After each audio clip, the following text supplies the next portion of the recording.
भाषेमध्ये टीका केली, त्यांचे संस्कार दाखवायचं काम केलं।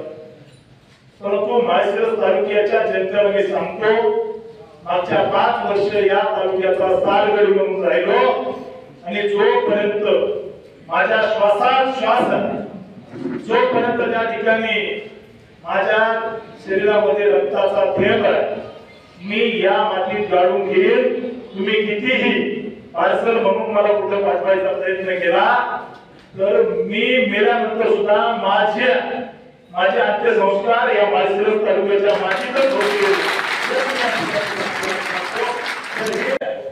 माळशिरस तालुक्यामध्ये या ठिकाणी समोरच्या नेत्याने स्टेटमेंट केलं होतं की 1,80,000चा लीड आम्ही माळशिरस तालुक्यामध्ये घेऊ, परंतु वर्षे 80,000चा लीड सुद्धा हे घेऊ शकले नाही। त्यांना सोशलवरती आणण्याचं काम भारतीय जनता पार्टीने केलं। कुठेतरी भाजपला 25,000 मतं पडतील अशा पद्धतीने बोललं जायचं आता, परंतु 65,000वर आपण गेलो। मी या तालुक्यामध्ये नव्हतो, मी सोलापूर लोकसभेला ऐन वेळेस मला तिकीट विकलं